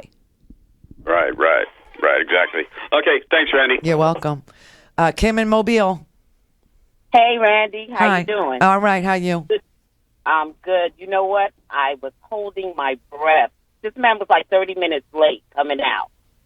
And I was just back there just thinking, maybe Ivanka's going to talk the man out of going out. Maybe she's going to do it. And then he still comes out. You know, I can only think of when I was working in New York with these Hasidics. There's only one word for this man. He's a real Meshuggah, this guy. Real. Yeah, that's a good word. Meshuggah. No, he's definitely a man baby. I mean, there is nothing of value that he brings to this job. I mean, there's nothing. Yeah. There is nothing. He has no integrity. His word means nothing. He's obviously a liar. Everyone understands that. He is taking us out of our position of power in the world. We're not leading at all. We're now going to fall behind in industry, in marketplaces, market share for renewable. I mean, everything he's doing is to make us some third-rate place. Yeah. But listen, before I went into your show, I looked real quick at the news, and I see where some of the cities across America are opting still stay with the Paris Accord. Yeah. Is that a plan B? That can be done. Of course it's a plan B, and that's what Obama put out a statement today, that was really worth reading, and he said that exactly. He said, cities, states, take it under your own, take it into your own governance. Everybody start do it locally. Good. I think we can do that. I think we can make a statement there. Yeah. But listen, I want to talk to you about this Nunez. Okay. This Nunez, isn't he under investigation? Yes, by the Ethics Committee. Why is he sending anything like a subpoena? What right does he have to do it? He doesn't. If he recused himself. He doesn't. Devin Nunes is just part of his own Trump-approved investigation into anything not Russia. And he recused himself. Okay, he recused himself. And that is why he couldn't go to the committee and say to the committee, I want to send a subpoena to Samantha Powers, the former UN ambassador. Really? Wow. I want to send a subpoena to the NS. I want to subpoena Brennan, and I want to subpoena, Susan Rice. He couldn't go to the committee because the committee would have laughed him out of the room, saying, "But you're under investigation by the Ethics Committee, and you recused yourself." So we got to take time now to look at unmasking again. Listen. He's a nutbag also, okay? He was part of the Trump transition team. He's in the bullseye too. Yeah. Unbelievable. And Devin Nunes is providing more distractions than rodeo clowns. Incredible. Yeah. But you know what? Comey's going to blow this thing out the water next week. I can't wait. He's my boyfriend. I can't wait. But you know what? In listening to them about Kathy Griffin, this Melania said, or Trump said, that his child was disturbed. What kind of parent is going to allow his child, this young Brannon, or whatever his name is, Barron, to watch something like that? What kind of parent is Melania? That's my question. And don't they see that they have grandchildren that are going to be Googling them in the future to see exactly what history is saying about the man? Well, unbelievable. Listen, I pulled up, somebody was, I was tweeting about that last night, and I tweeted out, maybe Trump ought to go home and see his son, every now and then. Hello? So Barron would know he was okay, and that it was just, but then I started, somebody tweeted me back and said, I said, maybe the Obama girls could help Barron cope because their father had been fake killed so many times. And somebody tweeted me back and said, oh, really? Obama was fake killed? I must have missed that. So my goodness. I did a Google search. If you could show my screen, Trump supporter, Rogo, show my screen. It might pain you to do it, but show my screen. You can see Obama hanging. Okay, wow. You could see the Hope poster turned into a rope poster. Yeah. You can see the hang in there Obama with the noose poster. Yeah. You can see, a close up of it. I mean, this man, they had the Tea Party put a bone through his nose, called him a witch doctor. I mean, and everybody forgets. Everybody just conveniently forgets. Yeah. Yep. They forgot Ted Nugent stood on a stage, told Hillary Clinton to suck on his machine gun, threatened to kill Obama himself, was under a Secret Service investigation, for God's sake. Yep. Short attention span theater out there. Everybody forgets. Everybody loves to forget. All that. But he's making mention as though the coal miners are going to be working next week, the way he's talking. Yeah. Good luck with that. They're going to need to work next week, probably in renewable energy, because he's going to take them off of their disability and, what will become of Kentucky.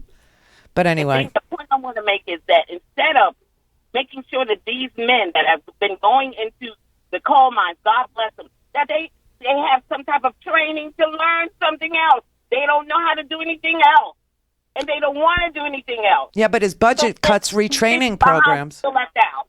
Yeah, it's sad. Unbelievable. It is. That's the word. This is our new world. This is our new world. Yeah, but guess what? Listen, it's just a matter of time. The dripping is still happening. Randy, thank you for everything. All right, we're going to enjoy the perp walk, you and me. Believe me. Oh, yes, ma'am. Believe me. Believe me. Steve in Vermont. Hi, Randy. Hi, Steve. He worries so much about Banyan and how he feels, but I guess Banyan's future is screwed because half of Trump's empire will be underwater. Unless he wants to recreate Atlantis. I don't know. All right, then. David in Indianapolis. What's up, Randy? How are you? How are you? Hey, I'm doing good. It's good to see you, Randy. Real quick, I know you guys getting ready to get off. Yes, I totally agree with you with Kathy Griffin being fired from CNN. Look what Ted Nugent did. He called for hate of Hillary and Barack Obama. And Trump invites him to the White House. To the White House. It's disgusting.